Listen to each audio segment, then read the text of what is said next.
In the spring of 1997, two Harvard students, Yasuhiro Endo and Nicholas Gloy, decided to conduct a performance evaluation of the local gray squirrels that occupied the Harvard campus. This involved tying a peanut to the end of a string and then trying to gauge the determination of the squirrels by seeing how long and to what lengths they would go to gain custody of the peanut. And thus, squirrel fishing was born. So that got me thinking. What kind of squirrels have we got in Gainesville? So I decided to perform my own test. Just a friendly competition to see how our southern squirrels measure up against their Yankee cousins. Tying a peanut to a string and tying a key to the string to give it weight, I'm going to try to bait us a squirrel.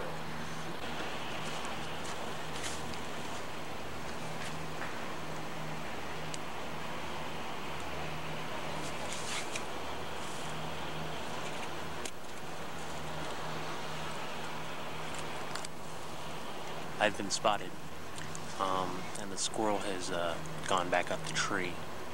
So we're gonna try again. And so I waited, and waited, and waited. But it seemed as though the squirrels just weren't biting today.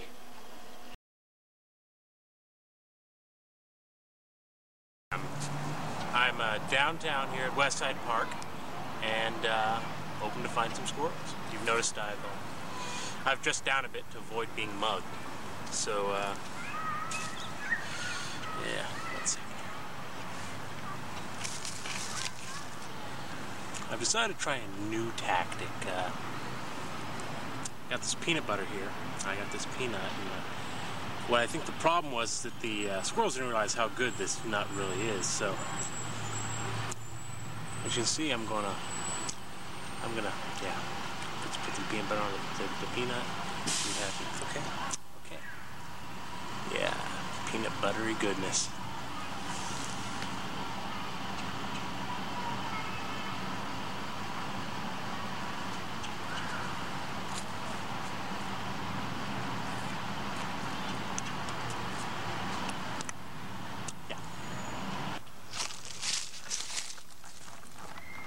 Okay, see that? That is a peanut covered in peanut butter. I've left this for the squirrels to see if they can get an idea how good this thing is, and they've been ignoring it. Seriously. It's not just me. I left the area, came back, and it's been a good 10 minutes. Nobody's touched this thing. What the fuck? After about 20 minutes of waiting, it seemed as though these squirrels just weren't coming down. I was just about ready to pack up my camera and start thinking about what the topic of my abstract film would be when they appeared. Two raccoons, brothers by the looks of them. Okay, this squirrel fishing thing is getting really old. The squirrels aren't biting, and some raccoons just showed up, so new documentary. After all, raccoons are cuter than squirrels anyway. And I decided to call this one Bobo, and this one Saddam. But cuteness comes with a heavy price. Them. They came out of nowhere with one thing on their minds. Raccoons. Worst of all, the little punks stole my peanuts. I found that I could only watch in horror as the two children stalked their raccoons. With all the skill and determination of a pack of wolves, the two children artfully surrounded Bobo and Saddam. But the two brothers stayed close to each other, wary of the children's motives. It seemed as though the two brothers might make it out of here alive, but then it happened. The boy moved in a little too close, and in a moment of mad panic, the two brothers separate from each other. At the last minute, Bobo makes a mad dash to rejoin his brother, but is quickly intercepted by the boy. Now that the two brothers are separated, the children can gang up on one of them, and it seems only a matter of time before the kids get a new pet, or they get bitten by a raccoon.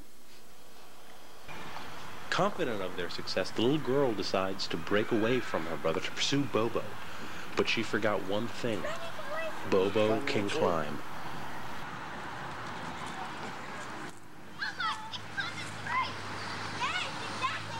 Like a desperate animal, Saddam rushes towards the camera in an attempt to evade the children.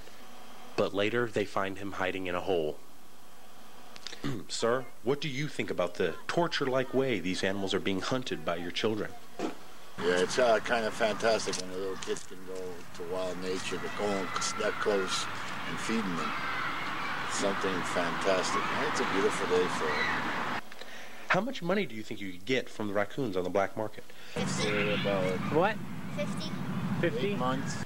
Seeing that his brother is trapped, Bobo decides to climb out of the tree in an attempt to distract the two hunters long enough for Saddam to escape capture. Then the unthinkable happened. My battery died. Well, to sum up, the children left and the raccoons got away unharmed. That is, assuming they weren't run over while crossing 8th Avenue.